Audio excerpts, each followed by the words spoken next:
Yang paling dirasakan tidak adil adalah kenaikan BBM ini hanya membuat kenaikan pendapatan pemerintah 31,75 triliun. Sangat kecil sekali. Jadi harga BBM naik 10.000 dari 7.650 ke 10.000, lalu dari solar 5.150 menjadi 6.800, sampai akhir tahun ini cuman menerima 31,75 triliun. Dampaknya kepada rakyat, biaya sosialnya itu sangat luar biasa. Kita lihat sampai sekarang, at least sampai kemarin yang saya tahu, bahwa demo masih terjadi di mana-mana. Ini biaya sosial. Kita punya petani-petani ini hidupnya sengsara, padahal kita mempunyai kenaikan komoditas 519 triliun. Dan APBN kita masih surplus 106 triliun sampai Januari sampai Juli. Kenapa itu tidak dipakai? Kenapa itu tidak diberikan kepada rakyat-rakyat yang terdampak? Kenapa tidak dibuat bahwa harga BBM tetap dulu, jangan menambah beban rakyat? Makanya saya bingung kalau dibilang bahwa subsidi BBM bisa sampai 500 sampai 700 triliun, itu gimana cara ngitungnya? Jadi ada dua, bahwa cara ngitungnya tidak bisa atau tidak mampu.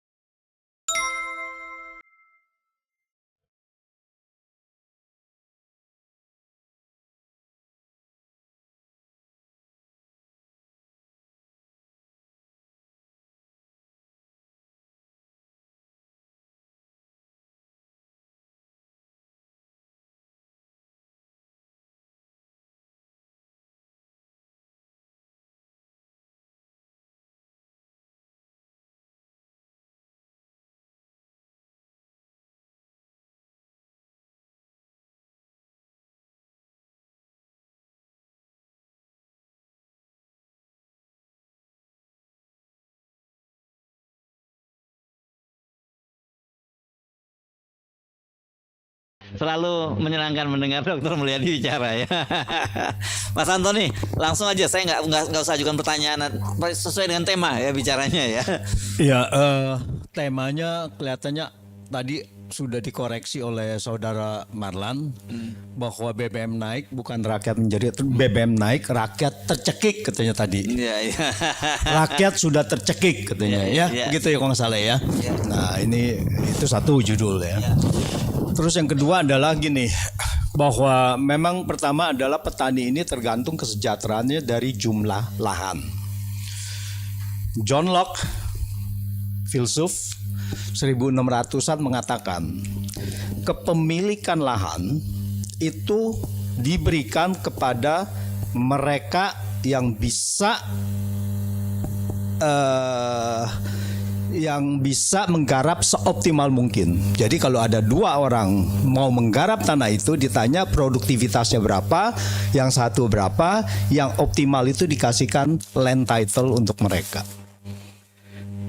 Artinya kalau kita lihat di Indonesia sekarang ini yang menggarap tadi banyak sekali ya, konglomerat yang perusahaan-perusahaan besar menggarap, tapi dia banyak lahan yang tidur. Iya, jadi ya. Nah, harusnya itu diberikan kepada mereka yang bisa menggarap. Ini jadi kita nih. Dan kedua adalah kalau di Indonesia kita lihat bahwa yang sebetulnya memiliki lahan itu adalah kita harus melihat yang putra daerah tadi.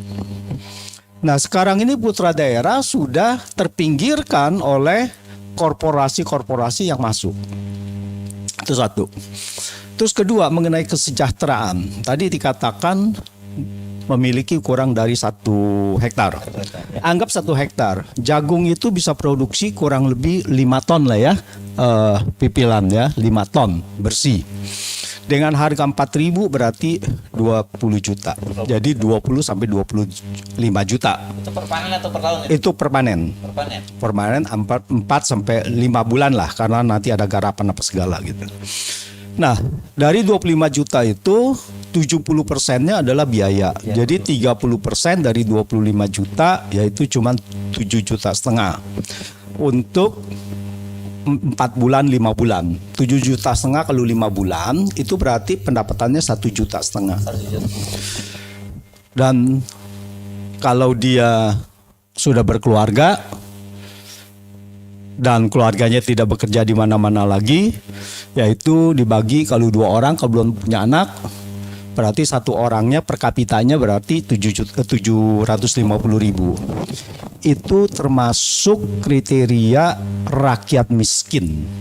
Penduduk miskin menurut World Bank dengan pendapatan di bawah 1 juta per bulan per orang itu sudah termasuk rakyat miskin. Jadi totalnya adalah 138,9 juta penduduk miskin Indonesia. 138,9 juta atau 50,3% pada tahun 2021. Jadi petani-petani ini adalah penyumbang terbesar untuk rakyat miskin Indonesia. Termasuk dan tentu saja informal, tapi kan petani yang paling banyak ya, dan juga nelayan dan sebagainya. Nah, konsep daripada membuat sejahtera tentu saja kalau dia mempunyai 2 hektar itu berbeda, berarti pendapatannya 2 kali lipat. Nah, disinilah bahwa terjadi kalau kita lihat di Amerika, dia produksinya naik terus, jumlah petaninya turun, lahan pertaniannya yang membesar. Jadi petani mempunyai lahannya itu adalah jauh lebih besar sehingga kesejahteraannya meningkat. Nah, ini satu. Jadi semoga land reform ini adalah harus dilakukan kalau kita mau swasembada apapun itu, mau beras, mau jagung dan sebagainya. Selama rakyat tidak sejahtera, maka swasembada pangan itu hanya omong kosong. Artinya swasembada itu di atas penderitaan petani kalau petaninya tidak sejahtera. Nah, saya mau masuk kepada temanya mengenai BBM. Nah, ini masyarakat Indonesia ini sudah sangat terpukul sejak COVID. Dari COVID itu banyak sekali buruh-buruh di PHK, ya, ada pemecatan. Buruh sewaktu di PHK 2020. Kemudian mereka banyak beralih ke sektor-sektor seperti kalau nggak salah peternak dan sebagainya ya, peternak mandiri untuk itu. Nah, kemudian terjadi begitu dia masuk ke peternak, dia punya uang rugi semua, ya, karena tidak ada jaminan tadi pendapatan dan sebagainya. Di lain pihak, APBN kita itu defisit sampai 1.000 triliun, hampir 1.000 triliun. Utangnya 1.200 triliun pada tahun 2020. Tetapi di lain sisi banyak buruh, banyak ini dipecat. Masukan tidak ada. Mau beralih ke tempat lain masih sulit. Kemudian pertengahan tahun 2020 komoditas mulai naik. Begitu harga komoditas mulai naik, itu semuanya gandum, semua. Jadi itu bukan kenaikan karena perang, tapi kenaikan karena memang kebijakan moneter yang inflationary dari global. Ya, jadi dari pertengahan tahun 2020 semua harga minyak, harga batu bara, harga sawit itu semua sudah naik semua. Makanya pada tahun akhir 2020 apalagi tahun 2021 pendapatan negara meningkat. Naik pendapatan negara karena harga komoditas naik. Pendapatan negara bukan pajak naik, semuanya naik. Tetapi tidak